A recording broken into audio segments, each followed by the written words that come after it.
রাত হচ্ছে যখন আমি বের হই হসপিটাল থেকে 11:30টায় আমি আরেকবার ফাইনালি আমাকে ডাকলো যে ৮ নম্বরে কে আছেন আসেন। তো আমি গেলাম, যাওয়ার পর আমার হাতে তখন হচ্ছে ব্লাডের জন্য তারপরে 2টা ইঞ্জেকশনের জন্য একটা রিসিপ্ট দিল। তো তখন আমি তাদেরকে জিজ্ঞেস করলাম যে আসলে এই ইঞ্জেকশনটা কোন স্টেজে দেয়। তো বলছে আপনারা কাছের মানুষ এটুকুই বলবো যে ধরে নেন যে ওনাকে 3টা 3:30টার মধ্যে আমরা খুলে দিব লাইফ সাপোর্ট।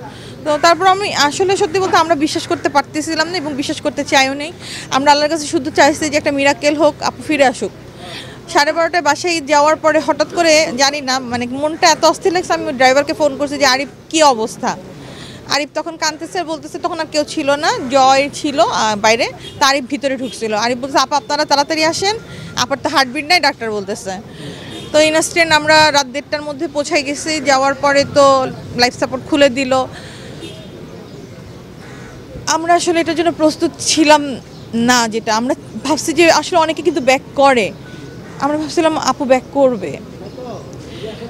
আর সবচেয়ে যেটা হচ্ছে রক্তক্ষরণ হয়েছে প্রচণ্ড রকম মুখ থেকে কান থেকে, এবং তার হার্ট ফেইলিওর ছিল, তার ব্রেন হ্যামারেজ হয়েছে, তার কিডনি চলে গেছে, তার প্রতিটা মানে অর্গান জাস্ট ভিতরে কিছুই ছিল না, শুধু উপরটুকুই ছিল, সে কিছু ছিল না।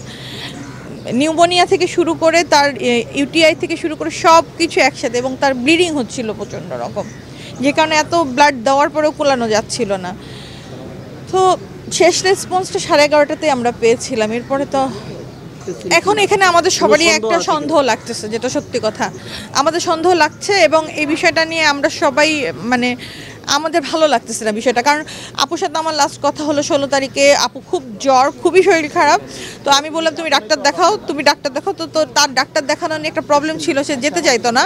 তো ফাইনালি আমি 17-18তে তাকে যখন পেলাম না, তার সাথে যে থাকে মনি, তাকে আমরা ফোন করলাম। ফোন করার পর সে বলতেছে যে ডাক্তার তাকে একটু ঘুমাইতে বসে, সে ঘুমায় আসছে। তো আমরা বললাম ঠিক আছে আমি আসি, বাসায় আমাদেরকে যেতে দেয় নাই।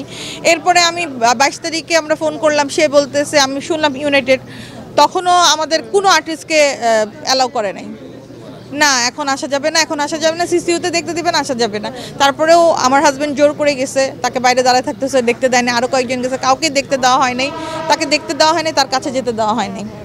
এখন আমাদের কথা কেন যেতে দেওয়া হয় নাই, এবং সে বাসা থাকা অবস্থায়, এবং পরবর্তীতে তার ড্রাইভারের থেকে যেটা জানছি যে 3 দিন নাকি সে তার হচ্ছে টয়লেট থেকে শুরু করে সব হয়েছে, এবং সেটার মধ্যে সে পড়েছিল। এটা কাউকে কেন জানানো হয় নাই আমাদেরকে, বিশেষ করে আমি বা আমার হাজব্যান্ড, আমরা আপুর অনেক কাছের, আমাদেরকে সবচেয়ে বেশি হাইড করা হয়েছে। কারণ যারা আমরা জানার সাথে সাথে চলে যাব, আমরা এক মুহূর্তও দেরি করবো না, এটা খুব ভালো করে জানা ছিল। আমাদেরকে কেন জানানো হয় না, আমাদের কেন যেতে হয়নি, এটার জবাব দিতে হবে।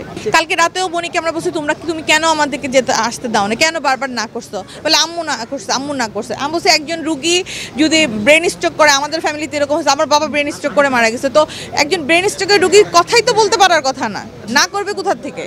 তার তো ভালোই সম্পত্তি আছে আলহামদুলিল্লাহ, এবং আমার জানা মতে সে আনোয়ার সাহেবের থেকে 3টা ফ্ল্যাট থেকে শুরু করে 2টা দোকান পেয়েছে, তার উত্তরার বাড়ির টাকা, এগুলো কোথায়?